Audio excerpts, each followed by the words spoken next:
Physics first paper chapter 7।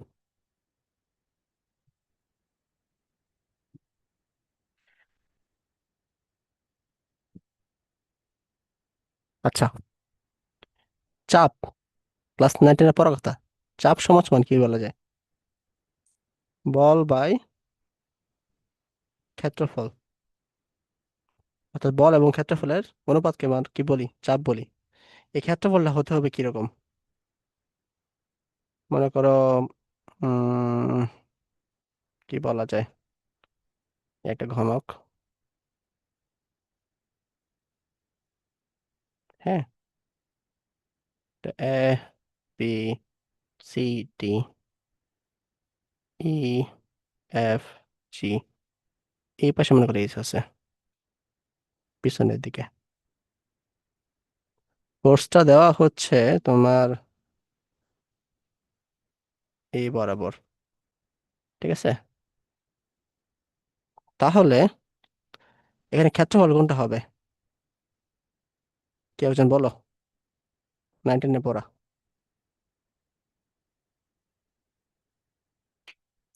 F by, ক্ষেত্রফল এক by A. হ্যাঁ এটা আসলে কোনটা হবে? কোন ক্ষেত্রফলটা হবে? বা লম্ব বরাবর যেটা ওই যে এ বি সি ডি ক্ষেত্রফলের উপর লম্ব বরাবর যেটা বলতেছে ওইটা। গুড, এইটা ক্ষেত্রফল হবে আর কি। ঠিক আছে, এটাই হবে আমাদের ক্ষেত্রফলটা। ওকে, তাইলে মানে এটা যদি আমি ঘনক যদি ধরি, এটা এ, এটা এ, তাহলে হবে এফ বাই এ স্কোয়ার। ঠিক আছে। আচ্ছা, আর যদি এরকম ঘনক না হয়ে যদি একটা সিলিন্ডার হয়, ধরো এরকম হয় আর কি। এখন এফটা এদিকে, তাহলে এখানে ক্ষেত্রফলটা কোনটা হবে? লম্ব বরাবর কোনটা কাজ করতেছে? এইটা কাজ করতেছে কিন্তু লম্ব বরাবর। অর্থাৎ বৃত্তের ক্ষেত্রফলটা হবে। ঠিক আছে, এক্ষেত্রে হবে চাপ সমান সমান এফ বাই পাই। এটা যদি আমরা আর ধরি, ব্যাসার্ধটা হচ্ছে আর ধরি, তাহলে আর স্কোয়ার হবে। এটা হচ্ছে চাপ। চাপ হচ্ছে বল বাই ক্ষেত্রফল। ঠিক আছে। আচ্ছা, তো এ অধ্যায়ে কিন্তু চাপ দেওয়া নাই, এ অধ্যায়ে হচ্ছে পীড়ন দেওয়া।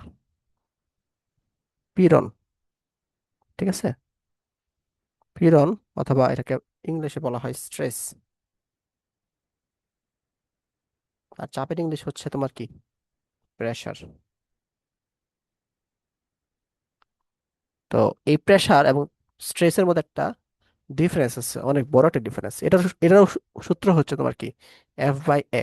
ঠিক আছে, একে প্রকাশ করা হয় সিগমা দ্বারা, আর এটাকে প্রেসারকে পি দ্বারা প্রকাশ করা হয় আর কি। আচ্ছা, তাহলে sigma equal to F by A. এটা যেমন সূত্র, ঠিক একইভাবে প্রেসারও হচ্ছে এফ বাই এ। আর পার্থক্য দুইটার মধ্যে কি কেউ কি বলতে পারবা? বেসিক একটা পার্থক্য আছে পীড়ন এবং চাপের মধ্যে। দুইটারই ক্ষেত্রফল সেম, ইউনিট সেম, সবকিছুই সেম, কিন্তু দুইটার মধ্যে একটা পার্থক্য আছে। পার্থক্যটা কি? 9 10 যেটুকু পড়ছিলাম ওই যে পীড়ন তো এই বিকৃতির কারণে বেটা হয়, এটা মনে হয় পীড়ন না পীড়নের কারণে বেটা হয়, এটা হলো বিকৃতি না এরকম কিছু না। পীড়নের কারণে বিকৃতি হয়, বলা যায় পীড়নের কারণে বিকৃতি হয়। মানে চাপের ভিতর কারণে, থেকে যে বলটা অনুভব হয় ওইটাই তো পীড়ন, পীড়ন না? গুড গুড গুড, এইটাই হচ্ছে আসল জিনিস, ভিতর থেকে যে আর বলটা হবে। উপর থেকে যেটা দেওয়া এটা তো ইয়া। হ্যাঁ হ্যাঁ, চাপ হচ্ছে এক্সটার্নাল ফোর্স। ঠিক আছে, চাপ হচ্ছে, মনে রাখবা সবসময় জিনিসটা মনে রাখবা, এটা খুবই গুরুত্বপূর্ণ জিনিস। এটা হচ্ছে তোমার চাপ হচ্ছে এক্সটার্নাল ফোর্স। এক্সটার্নাল ফোর্স এখানে ইউজ হবে। অর্থাৎ এই যে বলটা দিছি, এই বলটা হচ্ছে আমরা কি বাইরে থেকে প্রয়োগ করছি। ঠিক আছে, এখানে বাইরে থেকে প্রয়োগ করছি আমরা, বা অ্যাপ্লাইড বল, অ্যাপ্লাইড ফোর্সে বলতে পারো। চাপের ক্ষেত্রে আমরা বাইরে থেকে বল প্রয়োগ করছি। এই বল প্রয়োগ করার ফলে এই বস্তুটা ভেতর থেকে কি চাপে বিকৃতি যাতে না ঘটুক, তাই না? তার ঠিক উল্টা পাশে কি করবে? উল্টা পাশে হচ্ছে সে এদিকে একটা ভেতর থেকে, অর্থাৎ তার ইন্টারনাল ভিতর থেকে হচ্ছে সে চাবে যে বিকৃতি না ঘটে। ঠিক আছে? একটা কি রেজিস্টিং ফোর্স হয় আর কি, মানে এই যে অ্যাপ্লাইড যে ফোর্সের বিরুদ্ধে একটা কাজ করে ফোর্স। তো এটা হচ্ছে তোমার রেজিস্ট্যান্সের ক্ষেত্রে, সরি, স্ট্রেসের ক্ষেত্রে এটা হবে তোমার কি,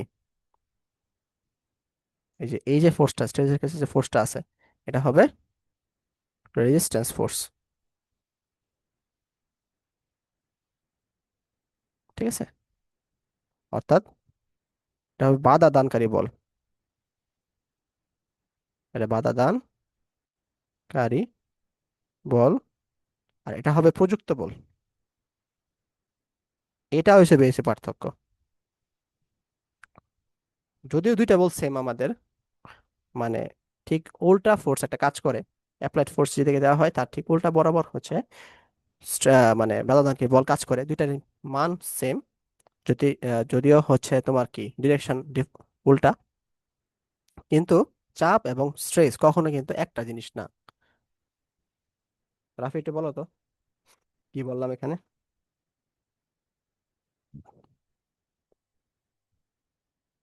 চাপ এবং পীড়নের মধ্যে পার্থক্য কি? মেন পার্থক্যটা কি? একটা এক্সটার্নাল আর একটা ইন্টারনাল, এটাই তো। হ্যাঁ, স্ট্রেসটা হচ্ছে ইন্টারনাল ফোর্সে বলা যায়।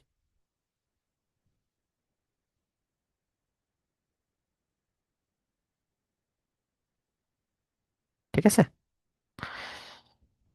আচ্ছা, তো এই চাপের কারণে, হচ্ছে একটু আগে আমাদের লিওন বললো চাপের কারণে হচ্ছে বিকৃতি ঘটতেও পারে, নাও ঘটতে পারে, কিন্তু পীড়নের কারণে বিকৃতি ঘটবেই। ঠিক আছে? তাহলে আমরা আরো দুইটা কি পয়েন্ট জানি। চাপের কারণে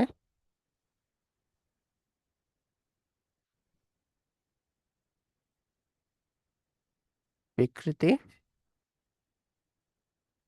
ঘটতেও পারে, আবার নাও ঘটতে পারে। মানে একটা অনেক কঠিন বস্তু, ঠিক আছে, এটা তুমি চাপ দিতেছো মানে একটা ফোর্স অ্যাপ্লাই করতেছো, তো তার বিকৃতি নাও ঘটতে পারে। আবার ওই একই ফোর্স হচ্ছে একটা দুর্বল বস্তুর উপর দিচ্ছ, কিন্তু বিকৃতি ঘটবে, মানে বিকৃতি ঘটবে। কিন্তু পীড়নটা কখনো তোমার হয় যখন একদম আহ ওই অ্যাপ্লাইড ফোর্সটা একদম শেষ পর্যায়ে চলে যায়, আর সে সহ্য করতে পারতেছে না, তখন হচ্ছে ওই পীড়নের কারণে বিকৃতি হয় আর কি। ঠিক আছে? তাহলে বিকৃতি মানে পীড়নের কারণে অবশ্যই বিকৃতি ঘটবে। পীড়নের কারণে অবশ্যই বিকৃতি ঘটবে। ঠিক আছে? ওকে। আচ্ছা, চাপের যে ক্ষেত্রফলটা আছে, এই চাপের ক্ষেত্রফলটা সবসময় লম্ব বরাবর হবে আর কি। হ্যাঁ, এখানে আরেকটা জিনিস দেখি, এই চাপের ক্ষেত্রফলটা সবসময়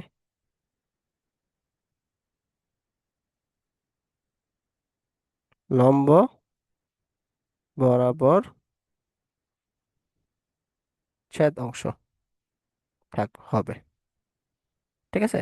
কিন্তু পীড়নের ক্ষেত্রে এটা এই জিনিসটা না। পীড়নের ক্ষেত্রফলটা কি লম্ব বরাবর থাকতে পারে, পীড়নের ক্ষেত্রফল লম্ব অথবা সমান্তরাল থাকবে আর কি। এটা কেমনে হয় এটা তোমরা একটু বড় ক্লাসে একটু বুঝবা, এখন আমি এটা বুঝাইলাম না। তো এই আর কি। তো তাহলে আমাদের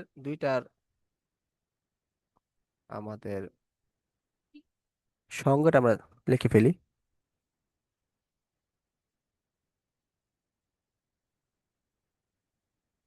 চাপ আর হচ্ছে তোমার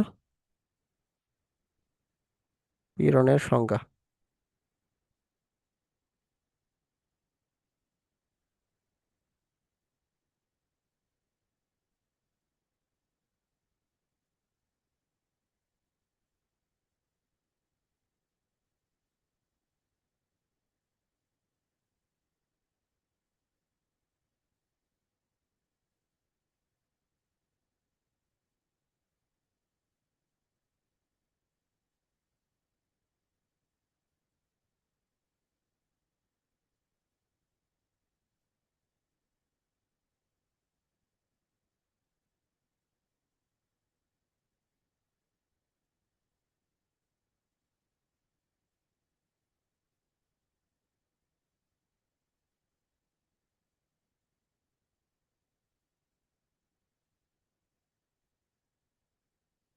সংজ্ঞা তো প্রপার সংজ্ঞাটা পাচ্ছি না। সংজ্ঞা কই রাখলাম? সংজ্ঞাটা কি দেওয়া যায় বলো তো, তোমরা নিজেরাই বলো।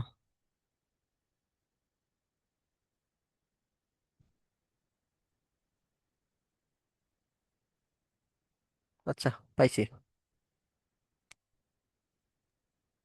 একক ক্ষেত্রফলের উপর লম্বভাবে প্রযুক্ত বলকে চাপ বলে নাকি? কোন বস্তুর উপর একক ক্ষেত্রফলের উপর লম্বভাবে প্রযুক্ত বলকে চাপ বলে। আর পীড়নটা কি হবে? সে শুধু লম্বর পাশে একটা বাইরে হ্যাশ চিহ্ন সমান্তরাল থেকে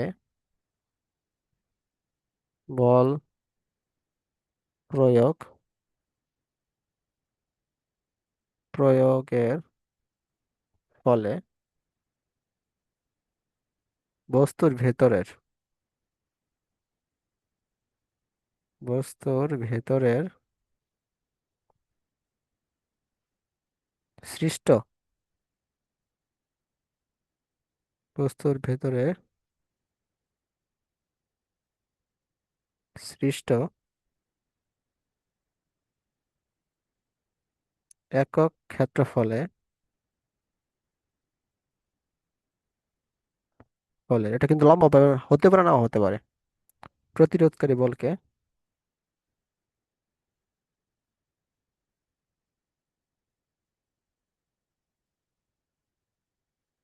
বলকে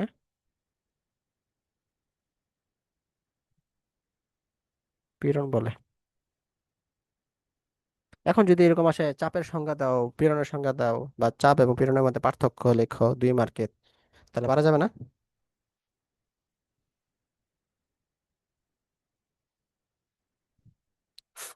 ইনশাল্লাহ বুঝে গেছে? পারবো না।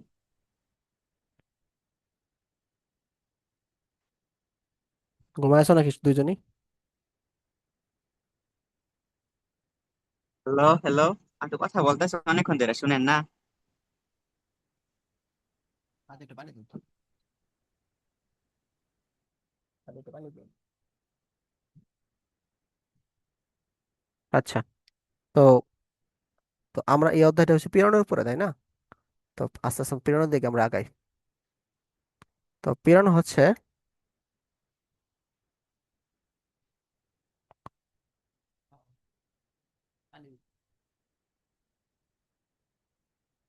ও, আমার কি হেডফোন কাজ করতেছে না?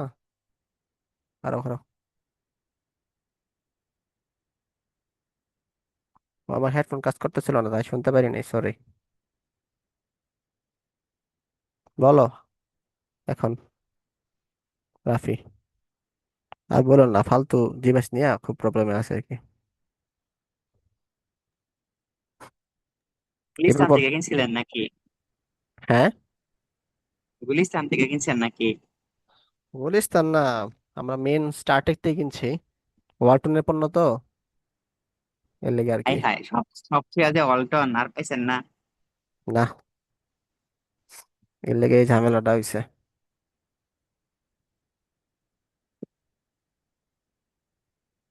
বুঝা গেছে তো নাকি চাপ এবং পীড়নটা, পার্থক্যটা আর সংজ্ঞাটা, নাকি? হুম হুম হুম হুম হুম হুম।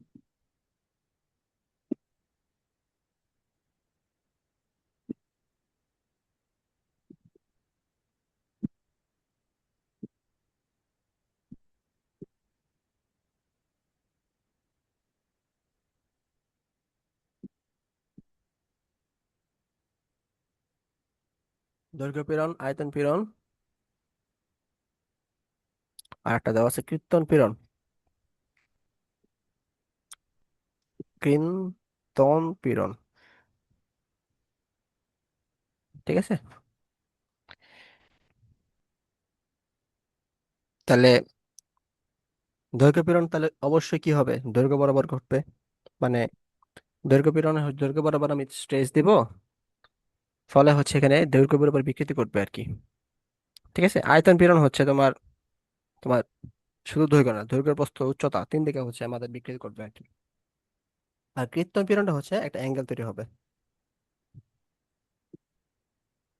ঠিক আছে। এই, তাহলে আমরা দেখতে পারি কি,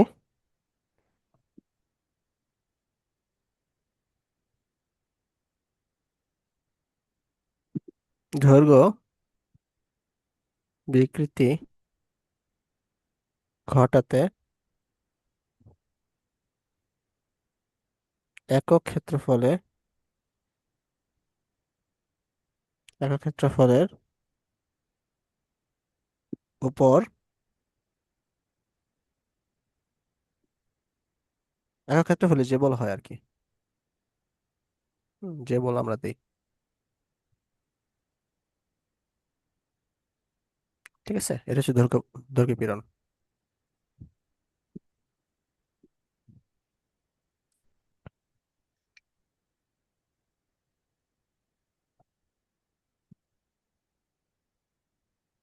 আয়তন বিকৃতি ঘটাতে একক ক্ষেত্রফলে যে বল আমরা দিই।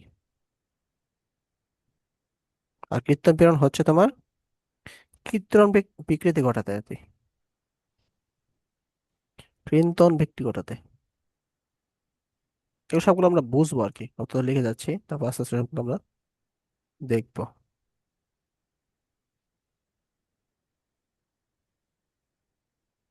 কৃন্তন বিকৃতি ঘটাতে একক ক্ষেত্রফলে যে বল হয় সেটা হচ্ছে তোমার কৃন্তন পীড়ন। ঠিক আছে। আচ্ছা, তাহলে এটা কি হবে,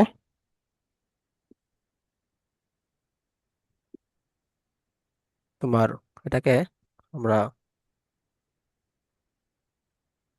এটাকে বলা যায় হচ্ছে তোমার sigma equal to F by A. হ্যাঁ, আমরা sigma equal to F by A জানি, তাই না?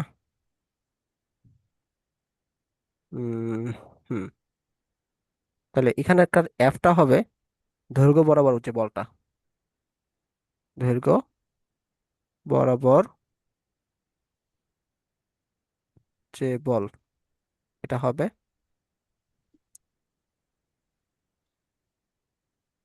আর হচ্ছে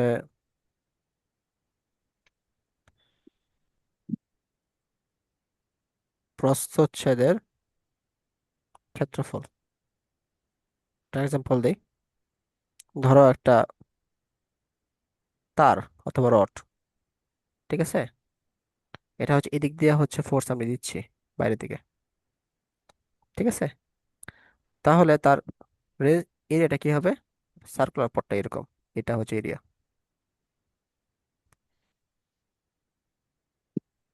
এটা হচ্ছে তোমার কি এরিয়াটা হবে। তাহলে কি হচ্ছে, এই ফোর্সটা হচ্ছে দৈর্ঘ্য বরাবর যে বলটা, এটা। আর এটা হচ্ছে এরিয়া, এরিয়াটা এ হচ্ছে আমাদের কি হবে তখন, পাই আর স্কোয়ার। ঠিক আছে, এটা এটা আমরা লিখতে পারি দৈর্ঘ্য পীড়ন। তাহলে দৈর্ঘ্য বরাবর দৈর্ঘ্য বিকৃতি ঘটাতে আমাদের কি হবে, একক ক্ষেত্রফলে যে বল আমরা দেই ওটা হচ্ছে তোমার দৈর্ঘ্য পীড়ন, মানে এর মান হচ্ছে 1। এর মান যদি আমরা 1 কাউন্ট করি, তাহলে সিগমা ইকুয়াল টু আমাদের এফ লেখা যায়। মানে একক ক্ষেত্রফলে প্রযুক্ত যে বলটা ওইটাই হচ্ছে তোমার যে তাহলে সিগমাটা পাই আমরা, ওটাই হচ্ছে দৈর্ঘ্য পীড়ন। বুঝা গেছে? আর আয়তন পীড়নটা, আয়তন পীড়নটা হচ্ছে আমরা এভাবে না লিখে আমরা অন্য একটা পৃষ্ঠা দিই। ধরো আয়তন মানে সংখ্যাটা এটাই হবে আর কি, আয়তন বিক্রি করতে একক ক্ষেত্রফলে যে বল হয় আর কি। আমি একটা এক্সাম্পল দিচ্ছি আর কি, আয়তন বিক্রিতির বা আয়তন পীড়ন একটা এক্সাম্পল দিই।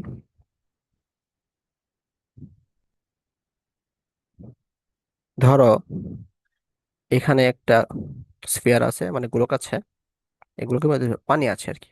অর্থাৎ এটা ভলিউম হচ্ছে ভিআই। ভিআই হচ্ছে তোমার কি, ইনিশিয়াল ভলিউম বা আদি আয়তন।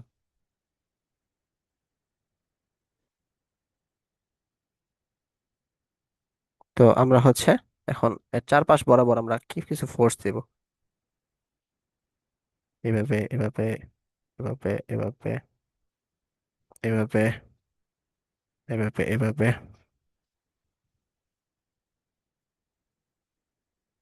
এভাবে ফোর্স দেব। ঠিক আছে, তো এই ফোর্স দেওয়ার ফলে এটা কনভার্ট হবে,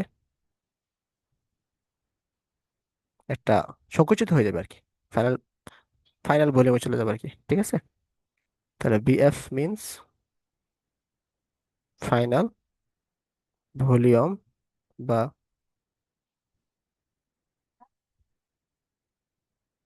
শেষ আয়তন। ঠিক আছে, মানে ফোর্স চারপাশে আমি ফোর্স দিছি আর কি, হ্যাঁ। ফোর্স দেওয়ার কারণে মানে সেম ফোর্স দিছি, দেওয়ার কারণে এটা হচ্ছে কি এরকম সংকুচিত হয়ে গেছে আর কি।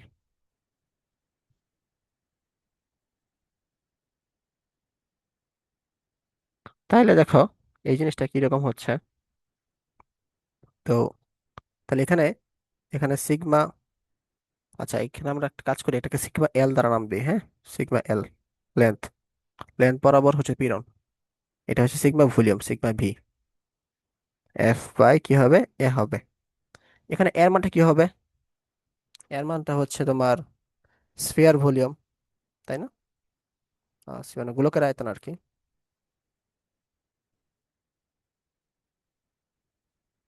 গোলকের আয়তন আমরা কি জানি,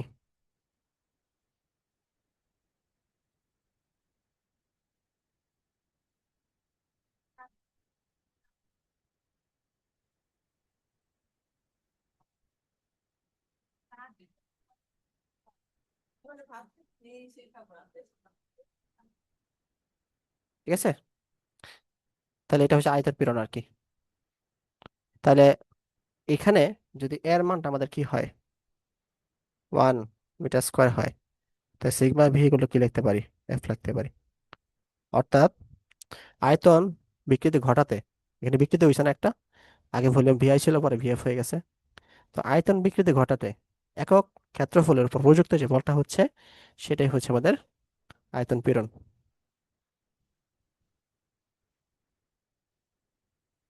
জিনিসটা বুঝতে পারছো? এটা এটা কিন্তু চেঞ্জ হবে, মনে করো এটা যদি আমাদের, আমি এখানে তো এটাকে কি লিখছি, গোলক লিখছি তাই না, এটা গোলক ছিল। যদি এটা ঘনক থাকতো আর কি, ঘনক মানে যদি এরকম থাকতো,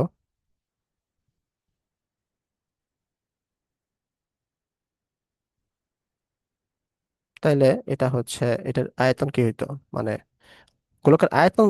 এই তোমরা কি আছো, আমি ভুলভাল লাগতেছি, তুমি বলতেছো না। গোলকের ক্ষেত্রফল, লিয়ন কই? হ্যাঁ ভাইয়া, ঘুমিয়ে ধরতেছে এই জন্য। এই জন্য কি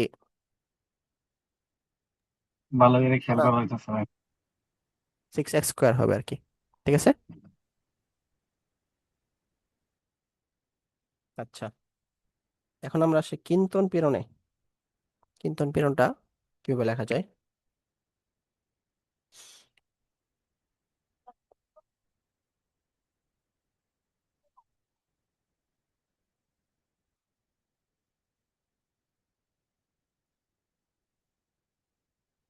কিন্তন পীড়নটা হচ্ছে কিন্তন বিকৃতি ঘটাতে একক ক্ষেত্রফল ভর বিকৃতি সাধনকারী যে বলটা ছিল, এটাই হচ্ছে আমাদের কিন্তন পীড়ন। ক্রিন্তন হ্যাঁ, আবার কি বোঝায়? হ্যাঁ, কোশ্চেন ইজ কিন্তন, হোয়াট ইজ কিন্তন। কিন্তন হচ্ছে, আমরা এখন দেখবো কিন্তন জিনিসটা কি। আহ ধরো একটা ঘনক দেওয়া আছে এরকম,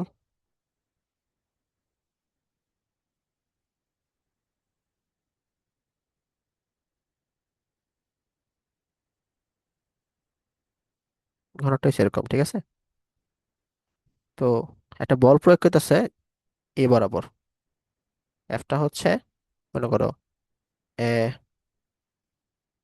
B C D E F জি।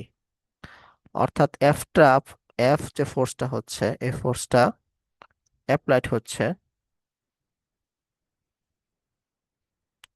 তোমার এ বি সি ডি এর ট্যানজেন্ট বরাবর। লম্ব না কিন্তু, মানে এফ বল প্রযুক্ত হচ্ছে এ বি সি ডি এর স্পর্শক বরাবর। আমি কিন্তু আগে বলছিলাম যে চাপ হতে হলে লম্ব বরাবর হতে হবে, এটা কিন্তু শর্ত। এই যে এখানে চাপ হতে হলে অবশ্যই কি আমাদের কি হতে হবে, যে ফোর্সটা হবে সেই ফোর্সটা সবসময় লম্ব বরাবর থাকতে হবে। কিন্তু পীড়নের ক্ষেত্রে কিন্তু এটা লম্ব বা সমান্তরাল বরাবর থাকতে পারে আর কি। ঠিক আছে, এটা কিন্তু আমরা বলছিলাম।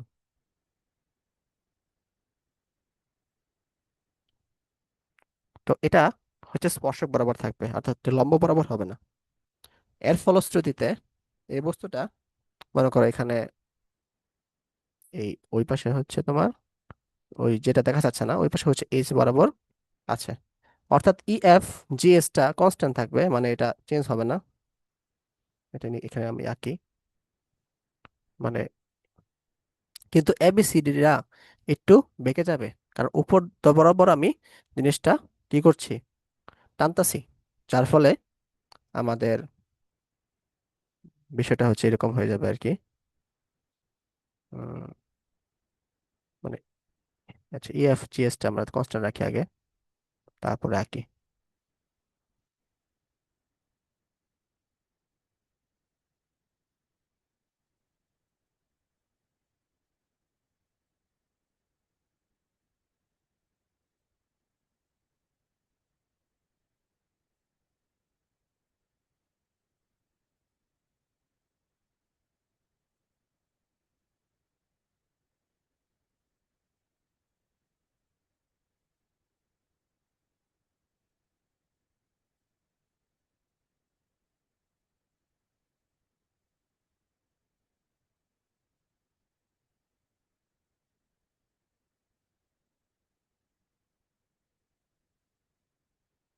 যদি সুন্দরভাবে হয় না এই বিষয়টা, হ্যাঁ, অর্থাৎ এটাকে স্ট্রেট ছিল, কিন্তু একটা অ্যাঙ্গেলে কি হয়েছে, একটা অ্যাঙ্গেলে তারা কি বেঁকে গেছে। মানে উপরে যে সারফেসটা ছিল, মানে এ বি সি ডি, এর তো এটা ঘষা হচ্ছে তোমার ফোর্সটা গেছে, যার কারণে এ বি সি ডিটা একটু বেঁকে গেছে। কোথা থেকে বেঁকছে? ই এফ জি এস এটা কিন্তু আগের জায়গায় আছে, কিন্তু এ বি সি ডি একটু সামনে বাড়ায় গেছে আর কি। যার দরুন এটা এখানে থাকা উচিত ছিল, এখানে থাকা উচিত ছিল, কিন্তু এর থেকে একটা অ্যাঙ্গেল আকারে, মানে আহ হয়ে গেছে আর কি। অর্থাৎ এখানে আগে ছিল, এটা নাম দিই এবি, এবি নাম দিই, এটা হচ্ছে তোমার কোনো এ প্রাইম বি প্রাইম নাম দিই। হুম। অর্থাৎ এ বি ই এফ যে তোমার একটা একটা সারফেস ছিল, এই সারফেসটা থেকে হচ্ছে তোমার নতুন যে, মানে স্পর্শক বরাবর আমরা দিলাম, দেওয়ার কারণে এখানে একটা অ্যাঙ্গেল আকারে জিনিসটা কি সরে গেছে। তো এই যে সরে যাওয়াটাকে, এটাকে বলা হয় কি, কিন্তন বিকৃতি আর কি। কিন্তন বিকৃতি জিনিসটা বুঝছো?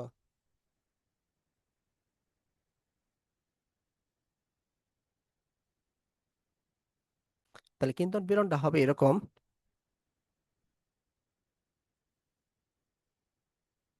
কিন্তন যে পীড়নটা আছে, এই পীড়নটা হচ্ছে তাও তাও হচ্ছে তোমার, এই বলটা কিন্তু লম্ব বল না, এই বলটা অবশ্যই স্পর্শক বল।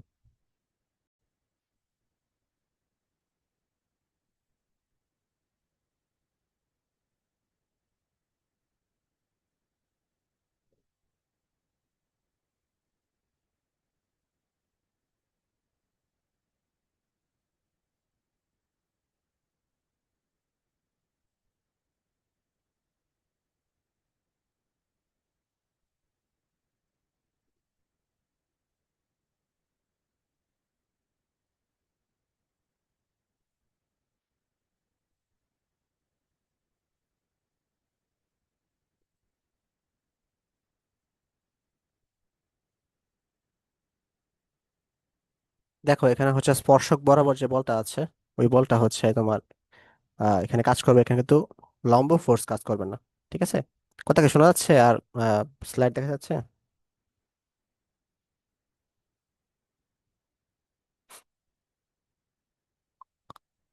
আহ আশা করি শুনতে পাচ্ছ, স্লাইডে দেখতে পাচ্ছ।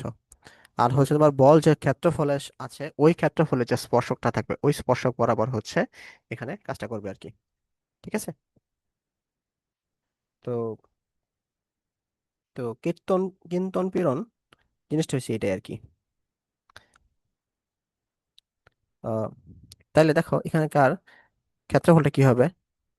বলটা হচ্ছে যদি আমরা এফ ধরি, আর ক্ষেত্রফলটা হচ্ছে আমাদের এই ক্ষেত্রফলটা হবে, এই যে এই ক্ষেত্রফলটা।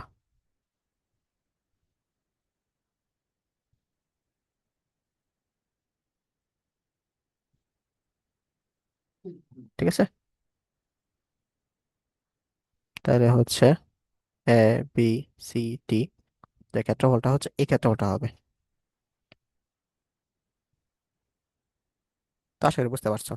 তাহলে এটা ক্ষেত্রফলটা যদি আমাদের 1 হয়, তাহলে টাও ইকুয়াল টু কি হবে তখন? টাও ইকুয়াল টু এফ হবে।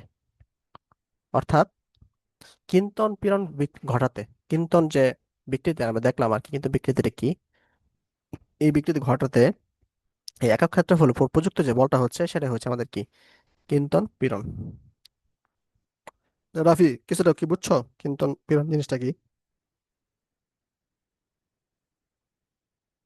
আচ্ছা ঠিক আছে। এটা আরো সামনে গেলে বুঝবা আর কি, কিন্তন পীড়ন কিন্তু বিকৃতি আস্তে আস্তে এগুলো ক্লিয়ার হবে আশা করি। এরপরে আসো সলিড লিকুইড গ্যাস। উম এই ম্যাটেরিয়াল যেগুলো আছে, এগুলার আসলে কি কি ঘটনা ঘটে আমরা জানি। ম্যাটেরিয়াল বা পদার্থ আসলে মূলত 3 প্রকার, যদিও মডার্ন ফিজিক্স বলে 4 প্রকার। তো ওই দিকে যাচ্ছি না আমরা। তো এটা হচ্ছে তোমার কি, প্রথমটার নাম হচ্ছে কঠিন, অর্থাৎ সলিড। তারপর একটা হচ্ছে তোমার তরল, মানে হচ্ছে লিকুইড। তারপরে হচ্ছে আমাদের কি, গ্যাস।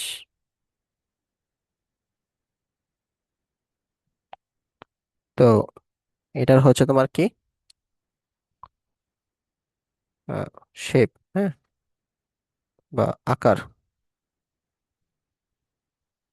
এখানে শেপ বা আকার কি থাকে, কঠিনের ক্ষেত্রে কনস্ট্যান্ট থাকে, আর ভলিউমও কনস্ট্যান্ট থাকে।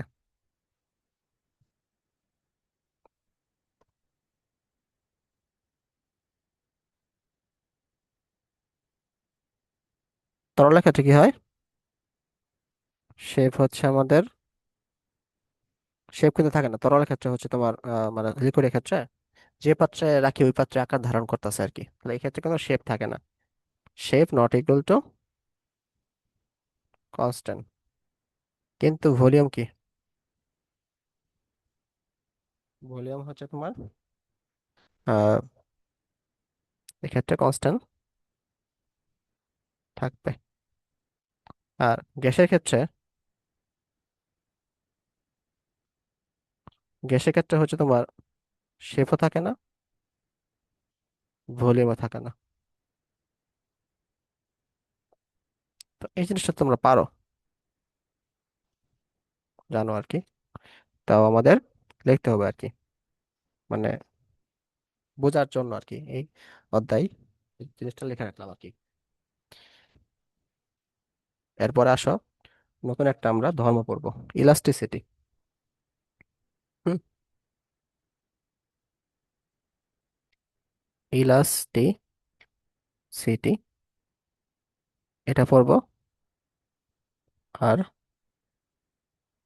প্লাস্টিসিটি এটা পড়বো।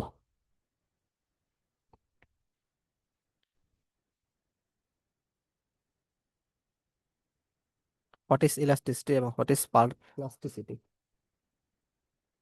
এটা কি জানো কেউ? প্লাস্টিসিটি কি, ইলাস্টিসিটি কি? জানলে আমাদের সাথে শেয়ার করো।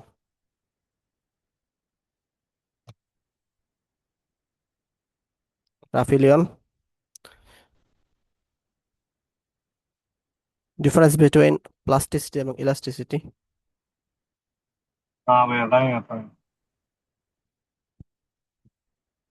আচ্ছা, এটা আমি একটু আগে বাংলা বোঝাই। সেটা হচ্ছে এরকম, ধরো একটা রাবারকে তুমি হচ্ছে কি করলা, টানলা, টানা পর ছেড়ে দিলা, মানে অল্প একটা ফোর্স দিয়ে টানলা, টানা পরে ছেড়ে দিলা, তাহলে দেখবা রাবারটা আগের অবস্থায় চলে যাবে।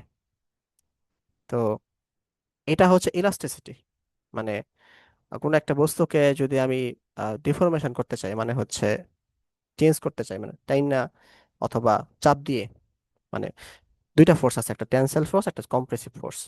ঠিক আছে, মানে একটা হচ্ছে টানা, একটা চাপ দেওয়া। টানাকে বলা হয় টেনসাইল, আর একটা হচ্ছে চাপ দেওয়াকে বলে কম্প্রেসিভ। তো কোনো একটা বস্তুকে যদি টানি অথবা কম্প্রেস করি, তাহলে বস্তুটা আগের অবস্থায় ফেরত যাইতে চায়। তো যে আগের অবস্থায় ফেরত যে যাইতে যাওয়ার যে প্রবণতাটা, সেটা হচ্ছে তোমার ইলাস্টিসিটি। হুম, বা বাংলা যদি বলি, এটাকে বলা হয় স্থিতিস্থাপকতা।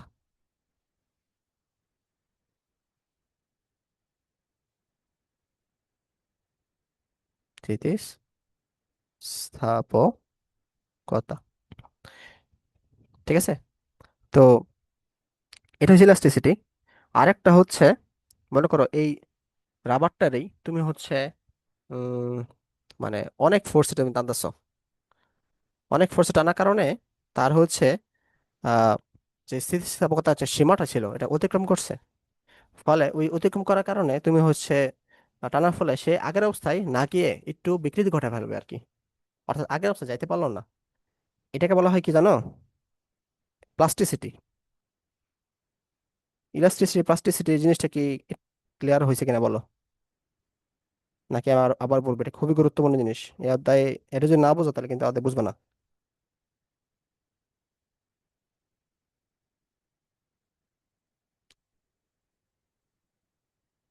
ইলাস্টিসিটি প্লাস্টিসিটি ক্লিয়ার হয়েছে কিনা?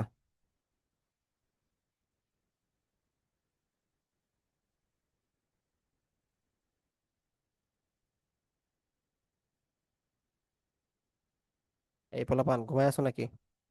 নাকি আমার হেডফোন গন্ডগোল হয়ে গেছে আবার? ও সরি, আমার হেডফোন গন্ডগোল হয়ে গেছে।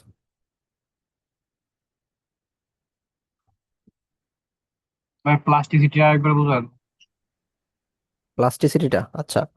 প্লাস্টিসিটি হচ্ছে তোমার এমন একটা বস্তুর ধর্ম, যে বস্তুর কারণে হচ্ছে বস্তুটা পূর্বের অবস্থায় মানে ফেরত যায় না আর কি, চেঞ্জ হয়ে যায়।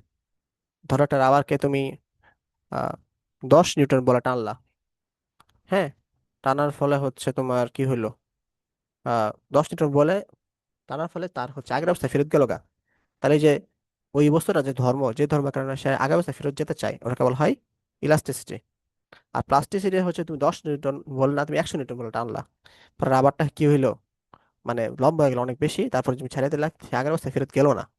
তো এটাকে বলা হয় প্লাস্টিসিটি। বুঝা গেছে?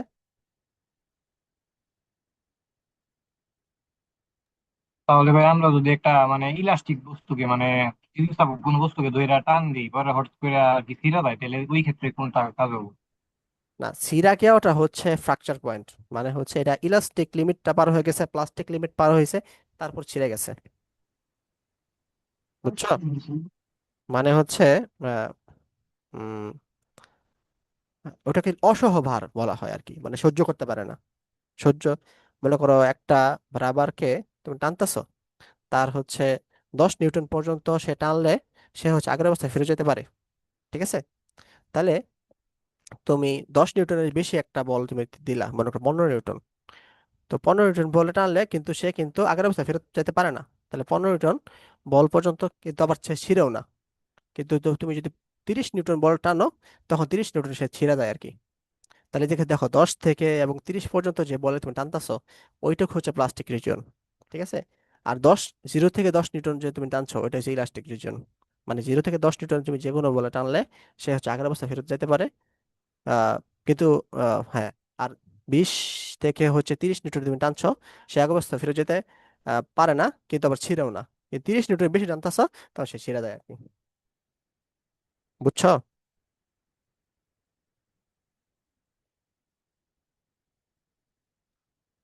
হ্যাঁ ভাই, বুঝতে পারছি। জিনিসটা একটু একটু গুরুত্বপূর্ণ। আচ্ছা, এটা আমরা যখন গ্রাফ করব, গ্রাফের মাধ্যমেও আমরা এই জিনিসটা আস্তে আস্তে বুঝবো আর কি। সমস্যা নেই।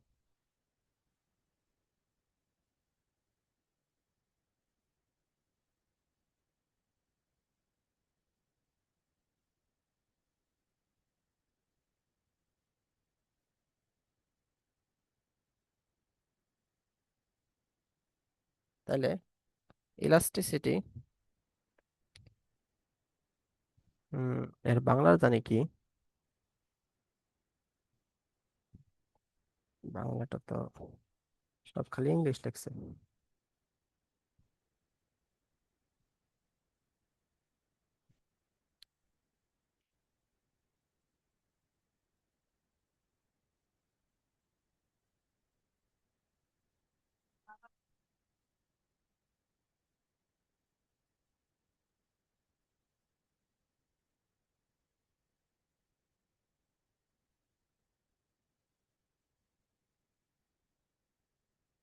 ইলাস্টিসিটি হচ্ছে নমনীয়তা।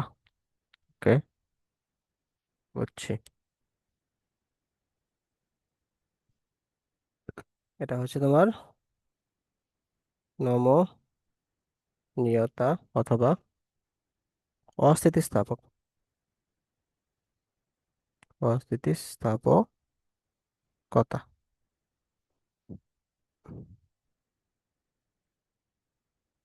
তাহলে এটা ডেফিনেশনটা কি? ডেফিনেশনটা হচ্ছে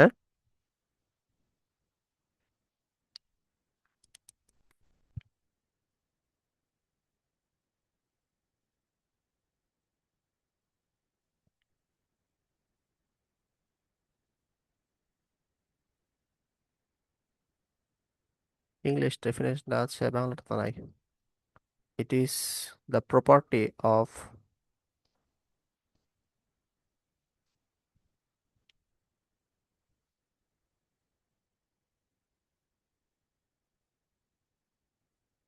of solid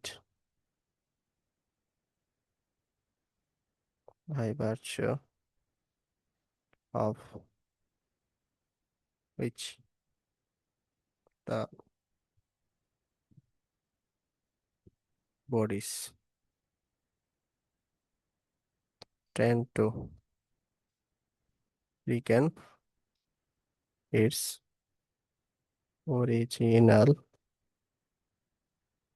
shape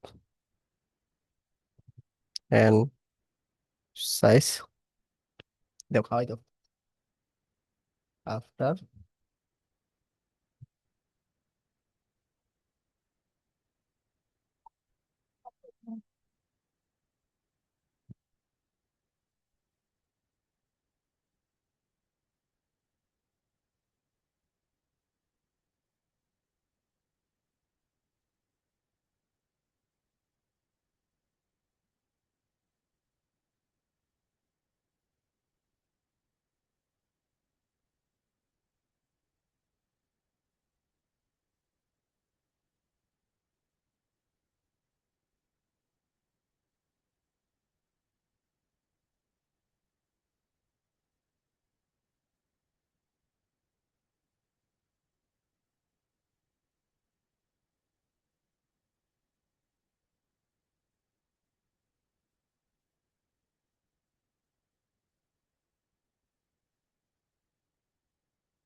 হয়ে গেলাম মানে বাসাইতে করছি হ্যাঁ লাগতো না না না আমাদের যে ইতে রুমের মধ্যে সব খুলতে লাগছে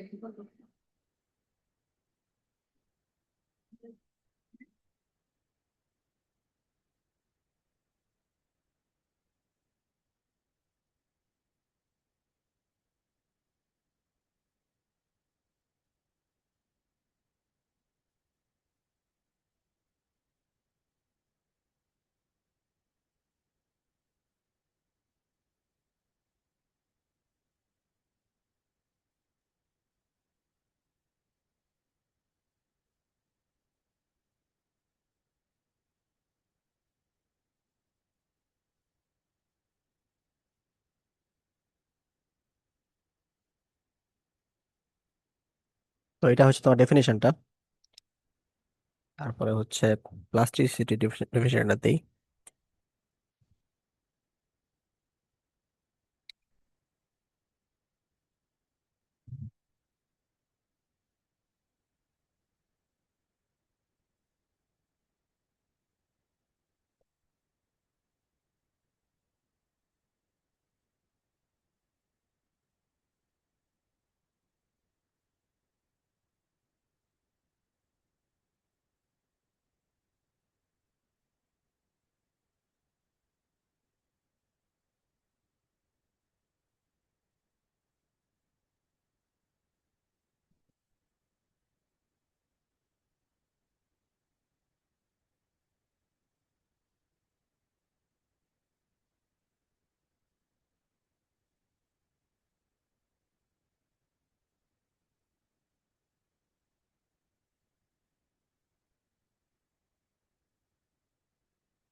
এই কারণ কি নাই, রাফিজা নাই? কারেন্ট আছে তো। রাফি গেল কই?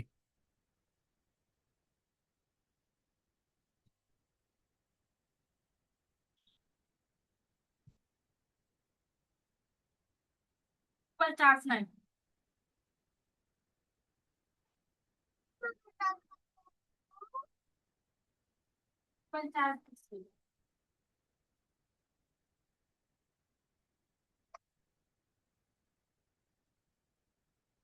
চার্জ দেখি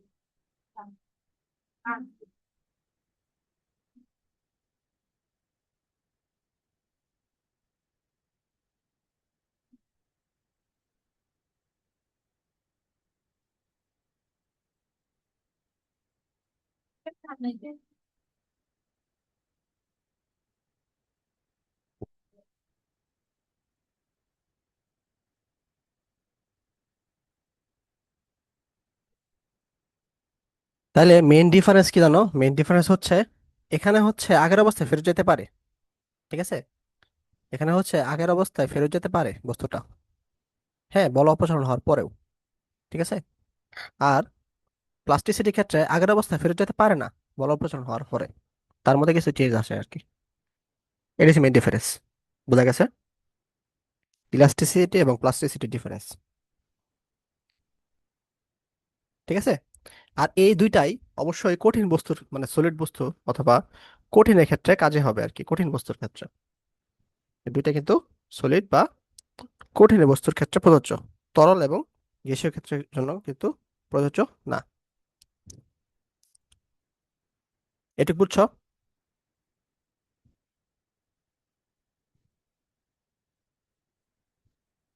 হ্যাঁ লিওন? ভাই, বুঝতে পারছি।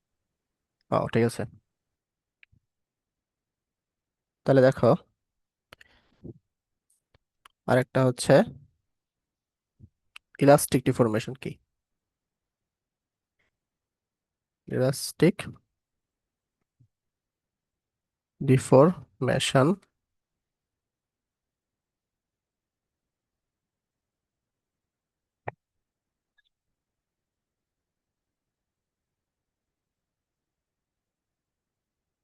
is elastic deformation.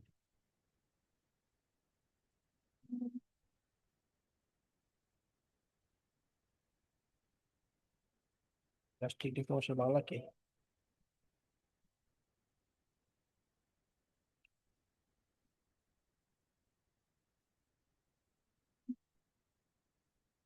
স্থিতিস্থাপক বিকৃতি।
ইলাস্টিক ডিফরমেশন হচ্ছে তোমার একটা টেম্পোরারি, অর্থাৎ এটা রিভার্সিবল চেঞ্জ, মানে এই চেঞ্জটা হচ্ছে টেম্পোরারি, মানে এটা কোনো স্থায়ী চেঞ্জ না, ক্ষণস্থায়ী একটা চেঞ্জ। ঠিক আছে, এবং এটা অবশ্যই পুনরুদ্ধারযোগ্য। হ্যাঁ, যা বাইরের যে এক্সটার্নাল ফোর্স দ্বারা অ্যাপ্লাই করা হয় তখন এটা কিছু বিকৃতি ঘটে আর কি। এই বিকৃতিটা অবশ্যই কি হবে, ক্ষণস্থায়ী বিকৃতি, এবং এটা হচ্ছে পুনরায় উদ্ধার করা সম্ভব। এটাকে বলা হয় স্থিতিস্থাপক বিকৃতি। ঠিক আছে।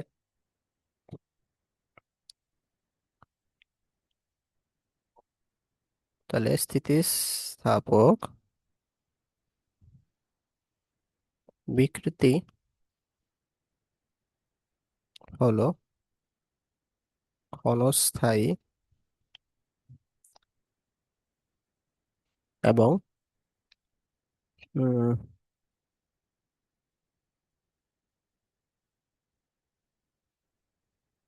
পুনরায় স্থিতিস্থাপক বিকৃতি হলো ক্ষণস্থায়ী এবং পুনরায় আহ রিভার্সিবল বাংলা কি?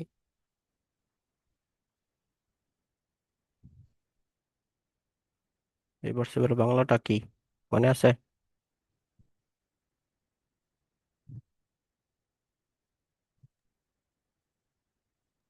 না ভাইয়া।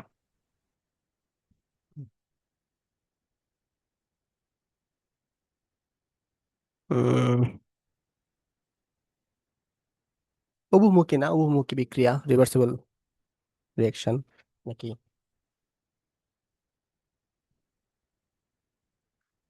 আচ্ছা, পুনরায় পরিবর্তনযোগ্য লিখি আমরা। পুনরায় পরিবর্তন যোগ্য। হ্যাঁ, এটা দিলে ভালো হয়। যেটা হলো ক্ষণস্থায়ী পুনরায় পরিবর্তন যোগ্য পরিবর্তন, পুনরায় পরিবর্তন যোগ্য পরিবর্তন নেই, কিরকম হয়ে গেল পুনরায়, হ্যাঁ পরিবর্তন যোগ্য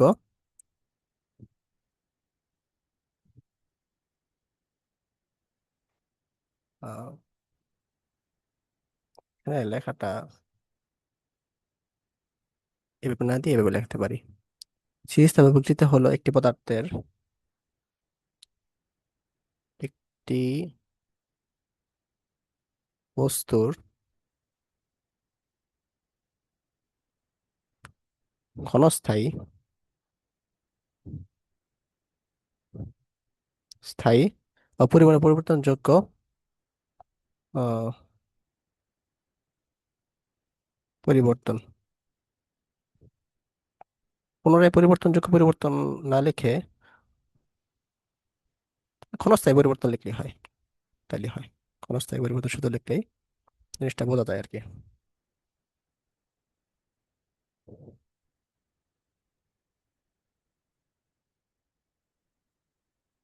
ক্ষণস্থায়ী পরিবর্তন, এই পরিবর্তনটা করা হয় যা বাইরের বলের কারণে ঘটে থাকে আর কি। মানে বিকৃতিটা বাইরে বলের কারণে ঘটে থাকে আর কি। এবং এটা অবশ্যই ক্ষণস্থায়ী পরিবর্তন, যেটা হচ্ছে আবার আগের অবস্থায় ফেরত আসা সম্ভব। ঠিক আছে, কিন্তু প্লাস্টিক ডিফর্মেশনের ক্ষেত্রে এটা সম্ভব না আর কি।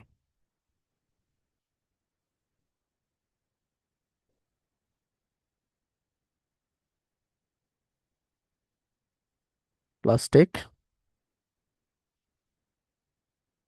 ডিফর্মেশনের ক্ষেত্রে এটা পসিবল না। তো এটা হচ্ছে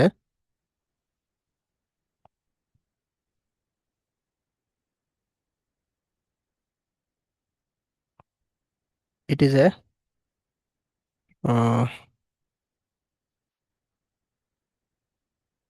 লিখতে পারি।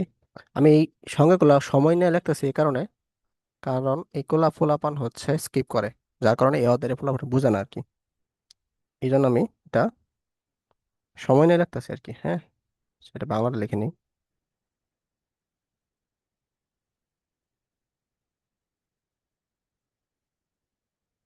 এটা হবে অস্থিতিস্থাপক বিকৃতি। ঠিক আছে, তাহলে plastic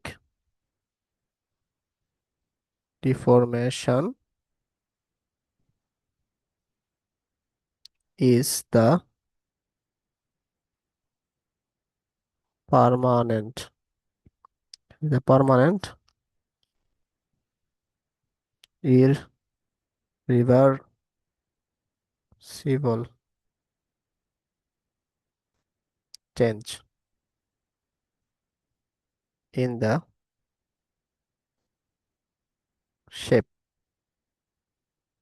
or size of a material that occurs when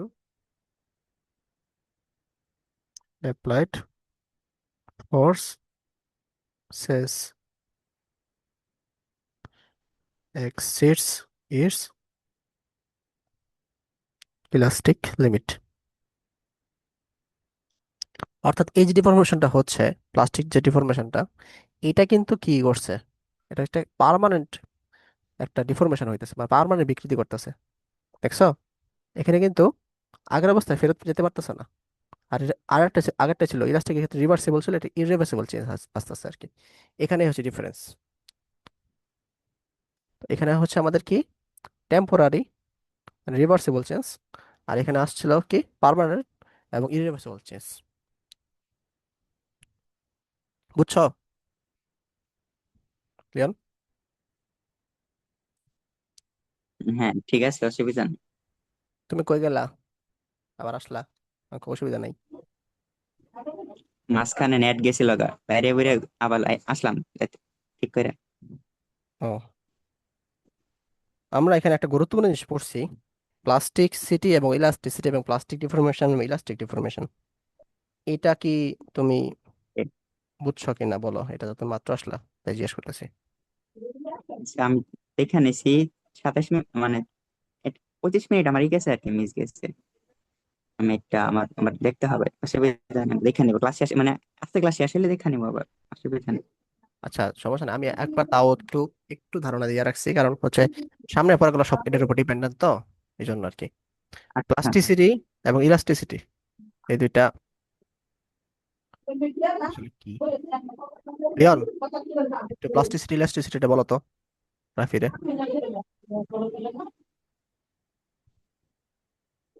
কি বলবো, সংজ্ঞা বলবো না বুঝাই দিব কোনটা কি আর কি? বুঝাই দাও বুঝাই দাও, বুঝাই দিলে হবে। ও মানে প্লাস্টিসিটি হলো কোনো একটা বস্তু কি মানে বিকৃত করার পরে যদি পূর্বের অবস্থায় ফেরত না যায় তাহলে সেটা হলো ভাই প্লাস্টিসিটি। আর কোনো একটা বস্তুকে বিকৃত করার পরে যদি আবার তার পূর্ব অবস্থানে ফেরত যায় তাহলে সেটাকে বলে আর কি ইলাস্টিসিটি বা স্থিতিস্থাপকতা। কিন্তু বাংলা পেলে তো আমি আগেই বুঝতাম, এটা তো আগেই বুঝি, ইংলিশ কোয়েশ্চেন দেখে তো বুঝতেছিলাম না। আগে বুঝতা? হাই হাই, তোমার তো অ্যাডভান্স, এটা আমি কয়েকদিন আগে বুঝছি। না, ও আচ্ছা। আমি ভাবছিলাম। ইংলিশ দেখে আমি বলতেছিলাম, আমি ভাবতেছিলাম প্লাস্টিকের বোতল মোতল মনে হয় কিছু একটা। ওকে, রাগ করলেন? আর একটা করিনি, আমাদের জ্ঞানের ঘাটতি ছিল আর কি। ওকে, তো তাহলে প্লাস্টিসিটি এবং ইলাস্টিসিটি এটা আমরা একটু ভালো করে দেখলাম। হ্যাঁ, এখন আহ, এ অধ্যায় বুঝতে গেলে আমাদের আরো কিছু জানতে হবে আর কি, তো ওগুলো একটু আমরা জানার চেষ্টা করি।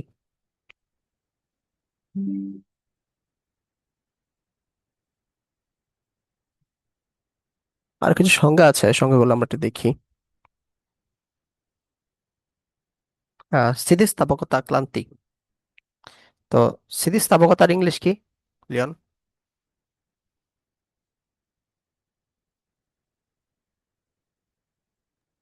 স্থিতিস্থাপকতা তো ইলাস্টিসিটি। Elasticity, good. ইলাস্টিসিটি, ইলাস্টি ইলাস্টিসিটি জানে কাকে বলে?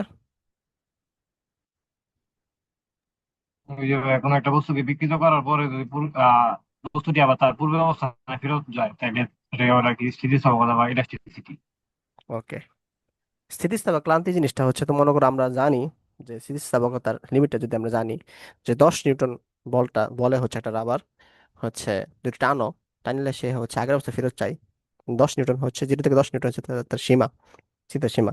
এর লেগে তুমি কি করলা, প্রতিদিন একটু পর পর তুমি 10 নিউটন বলে রাবার টানতাছো, মানে যখন পর পর রাবার টানতে টানতে টানতে টানতে এক সময় তার কি হইব, ওই যে সীমাটা 10 নিউটন বলটা আছে না, এটা কমে যাবো, কমে 7 নিউটনে বা 6 নিউটনে আশা করবো আর কি। মানে একটা জিনিসটা তুমি জানছো তাই না, বারে তুমি ঘষতাছো, ঘষার কারণে তার মধ্যে একটা ক্লান্তি আসবে আর কি। ক্লান্তি এসে সে হচ্ছে তার স্থিতিস্থাপকতা, যে সীমাটা, এটা কমে যায়, অথবা স্থিতিস্থাপকতার যে ধর্মটা আছে এই ধর্মটা তার কি কমে যায়। এই ঘটনাটাকে বলা হয় স্থিতিস্থাপক ক্লান্তি। বুঝা গেছে? অর্থাৎ বলের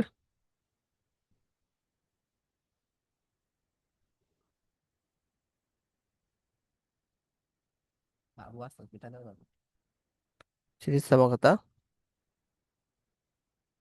সীমা পর্যন্ত যদি বারবার টানি আর কি, বারবার টানি, টানলে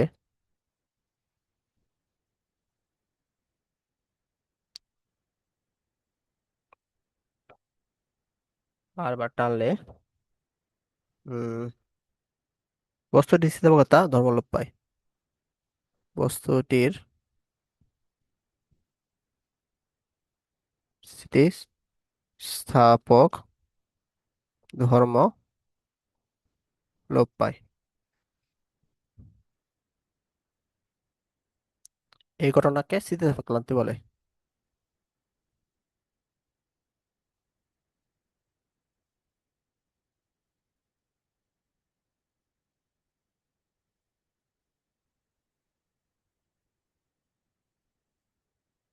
ধরো ধরো কোন একটা রাবারকে তুমি হচ্ছে 10 নিউটন বল, 0 থেকে 10 নিউটন।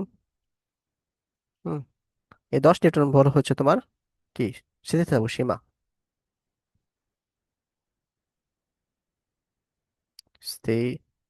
স্থিতিস্থাপক সীমা, ঠিক আছে। এখন তুমি 7 নিউটন বরাবর বারে বারে টানতেছো রাবারটাকে, বারে বারে বারে তুমি টানতেছো, বারে বারে রাবারটা আমি টানতেছি, টানতেছি, ঠিক আছে, 7 নিউটন বলে টানতেছো আর কি। এটা অবশ্য একটা রাবার।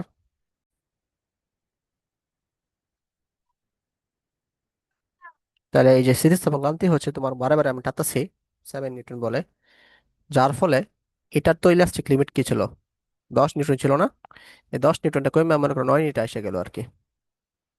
অর্থাৎ 10 নিউটন জায়গাতে আমাদের 9 নিউটনে ইলাস্টিক লিমিট এসে বললো আর কি।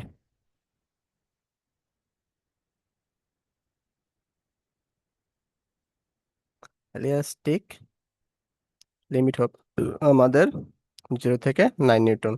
আগে ছিল আমাদের কত ছিল, 0 থেকে 10 নিউটন ছিল। মানে এক্সাম্পল দিছি একটা সাদা, ঠিক আছে। তাহলে দেখো এই যে জিনিসটা কি অ্যাকচুয়ালি, যে বলের স্থিতিস্থাপক সীমা পর্যন্ত আমি যদি বারে বারে একটা বস্তুটা টানি, টানার ফলে যাতে ইলাস্টিক লিমিট এটা কিন্তু কমে আসছে, এটাকে বলা হয় স্থিতিস্থাপক ক্লান্তি আর কি। তাহলে স্থিতিস্থাপক ক্লান্তি জিনিসটা বুঝছো?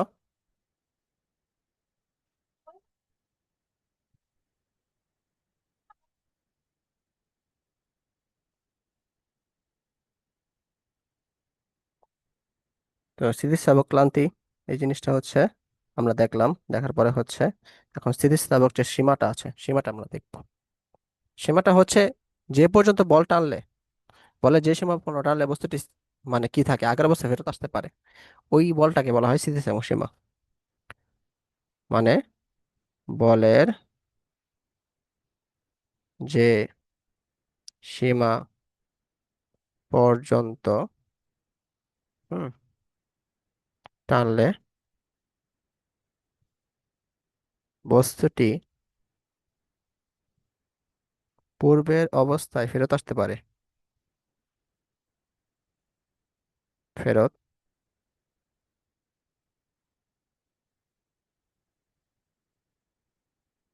আসতে পারে, তাকে স্থিতিস্থাপক কি বলে, সীমা বলে। যেটা উপরে আমরা দেখছিলাম 0 থেকে 10 নিউটন পর্যন্ত আনলে বস্তুটি পূর্ব অবস্থায় ফেরত আসে, তাহলে এই 0 থেকে 10 নিউটন হবে আমাদের কি স্থিতিস্থাপক সীমা, ঠিক আছে। তারপরে আসো অসহবল এবং অসহপীড়ন, এই জিনিসটা একটু বুঝতে হবে আমাদের। অসহবল এবং অসহপীড়নটা, যেমন এটাকে আহ, কি জানি লিওন কোশ্চেন করছে আর কি, যে বস্তু ছিঁড়ে গেলে আসলে তখন কি ঘটে না ঘটে। তো আমি এটাকে দেখালাম 0 থেকে 10 নিউটন হচ্ছে তোমার বস্তুটা কি পূর্ব অবস্থায় ফেরত আসতে পারে, এটাকে বলা হয় স্থিতিস্থাপক সীমা।